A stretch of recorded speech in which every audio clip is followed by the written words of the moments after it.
étions avec l'organisation Civitas en déplacement à Alex dans la Drôme pour rencontrer les habitants et voir un petit peu comment on pouvait les aider à lutter contre l'arrivée forcée de migrants dans cette petite ville de 2500 habitants.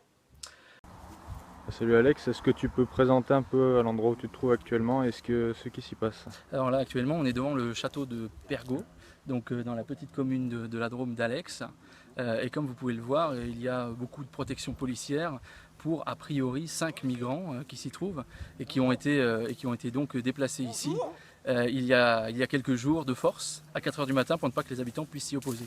Donc comme on voit aujourd'hui, il y a beaucoup de protection policière et de gendarmerie qui visiblement veulent nous empêcher de parler. Je ne sais pas pourquoi, monsieur. Vous coupez la vidéo, pour l'instant vous êtes en train de filmer des véhicules de gendarmerie, ce qui est interdit par la loi, donc vous coupez la vidéo. Non mais là vous avez des véhicules en visuel, avec des plaques d'immatriculation. Non mais c'est bon, moi je m'en fous. Donc là vous coupez la vidéo, vous faites la vidéo un peu plus loin si vous voulez. Vous faites la vidéo, monsieur, je vais pas discuter avec vous pendant tout. Parce que peut-être que vous assumez peut-être pas la mission que vous êtes en train d'accomplir. C'est pas question d'assumer quelque chose, monsieur, c'est que c'est des droits d'image, vous n'avez pas le droit de filmer. Nous si on ne veut pas, vous filmez pas, c'est tout. Et est-ce que vous pouvez répondre à 2-3 questions sur ce que vous faites ici? Nous on est une mission, voilà, maintenant on est là pour ça. Après les questions c'est pas à moi d'y répondre, c'est pas nous. Si vous avez des questions à poser, vous allez voir la mairie. D'accord, et est-ce qu'on peut interviewer quelqu'un à l'intérieur? Nous après, pas forcément les migrants, mais le responsable. Il faut voir au niveau de la brigade compétente, donc nous on n'est pas d'ici, soit vous allez voir la brigade et arrêtez de filmer monsieur pendant que je suis en train de parler. Là non mais c'est pas question d'inquiétude ou quoi, si vous arrêtez de filmer on est en train de parler, donc vous vous refilmerez après dès que nous on sera retourné là-bas si vous voulez, mais là vous coupez la vidéo tant qu'on est en train de parler. D'accord, et vous par rapport à cette mission, ça vous pose pas de problème d'éthique? Alors moi je dois vous écouter, mais vous ne devez pas m'écouter. Je vous écoute, je vous ai entendu. Voilà, donc là je suis en train de vous demander de couper la vidéo le temps qu'on parle. Mais là on vous filme pas. Bah faites voir le téléphone alors, parce que pourquoi il continue à vous filmer en ce cas? Là, moi oui. Prenez contact avec la brigade locale. Ouais. Si vous autorisez à aller sur le site pour voir les migrants, vous pouvez. Ok, mais pas de problème, mais comme ça. En plus je pense qu'on les voit pas sur la caméra parce qu'il y a les vêtements, on voit pas les plaques. Non, mais pour les plaques. On ne filme pas les gens à leur insu. Voilà. Non mais c'est pas votre Par contre, je vais quand même prendre l'identité de la personne qui filme, parce que si jamais il y a la vidéo qui se retrouve, j'aimerais bien avoir une identité. Oui, s'il vous bien plaît. sûr. Voilà. Monsieur, vous pouvez me présenter une pièce d'identité s'il vous plaît?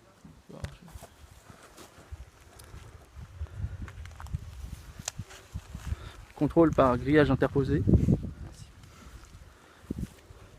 savez que l'accès est libre, là, je vais voir vous cacher Ah oui, le grillage. l'accès est On arrive alors. Le chemin Très est bien. communal, hein, je sais pas pourquoi vous dites. Entendu. Quelqu'un vous a dit que vous allez voir rentrer ici? On arrive, non, en fait on voulait faire déjà des images d'ici et c'est pour ça qu'on a trouvé. Vous voyez, vous prenez le chemin comme tout le monde. Ça marche. Alors on arrive. Devant, mais par contre, après, on vous demandera de ne pas rester sur place pendant des heures. Oui, mais pas de souci, on va faire juste des prises d'images. Comme le château On arrive. n'est pas ouvert au public. Ça marche. Devant le château de Pergaud, qui accueille depuis quelques jours à 4 h du matin dans le plus grand secret, des migrants qui sont évidemment installés ici contre l'avis de la population, contre l'avis du maire de la commune, qui organise par ailleurs un référendum dans quelques semaines auprès des habitants, et le préfet a d'ores et déjà expliqué que ce référendum serait purement consultatif et ne servirait finalement à rien pour empêcher les migrants d'être imposés à la population du petit village de la Drôme. Nous avons donc rencontré les habitants qui sont pour la plupart hostiles à l'arrivée de ces migrants, y compris d'ailleurs le maire de la commune, qui a par ailleurs préparé un référendum qui sera voté la semaine prochaine, oui ou non pour l'accueil des migrants. Ce qui est scandaleux, c'est que le préfet a d'ores et déjà indiqué que quel que soit le résultat du référendum, les migrants seront à Alex. Preuve en est qu'ils ont déjà été accueillis, entre guillemets, de nuit à 4 h du matin pour qu'il n'y ait aucune protestation, par des bus escortés par des gendarmes au château de Pergaud. Bonjour, donc vous êtes un habitant de la commune d'Alex qui a récemment reçu la visite de migrants malgré le désaccord du maire et des habitants sur place. Est-ce que vous pouvez nous décrire un petit peu la situation? La situation pour l'instant est très tendue, notamment par rapport au préfet Spitz qui ne veut absolument pas entendre nos requêtes. Voilà, ils ont déjà commencé à éteindre leur linge n'importe comment. Là on est derrière le château, on est sur le terrain de ma grand-mère. Nous sommes habitants d'Alex maintenant depuis 3 générations.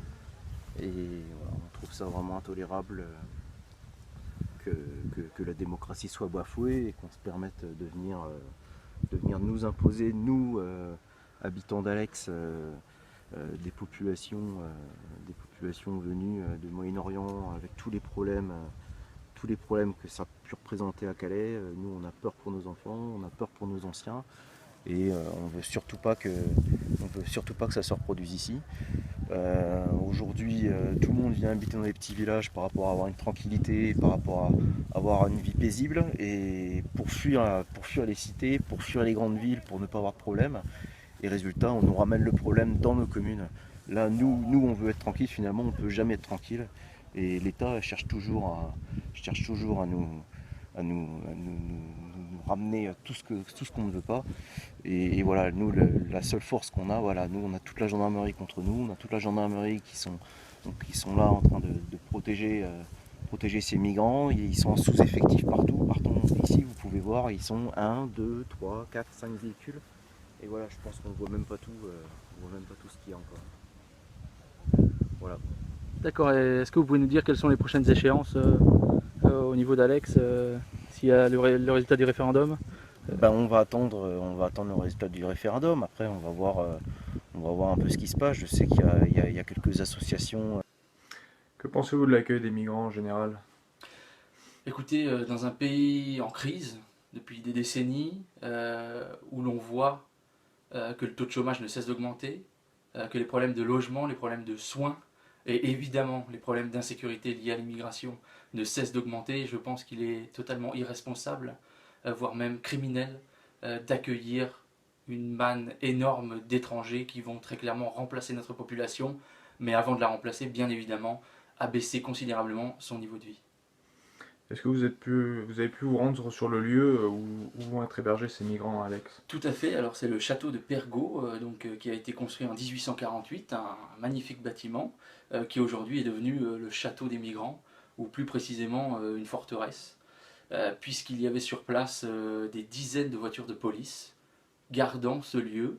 Nous avons voulu rentrer pour filmer, nous avons été évidemment éconduits immédiatement par la gendarmerie, qui nous a indiqué qu'il était interdit de filmer, interdit de rentrer, interdit d'approcher les migrants, interdit d'approcher les associations.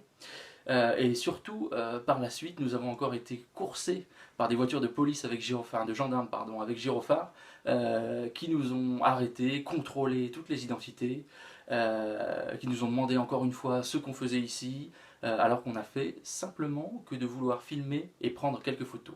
C'est évidemment l'acte d'une police politique qui est insupportable.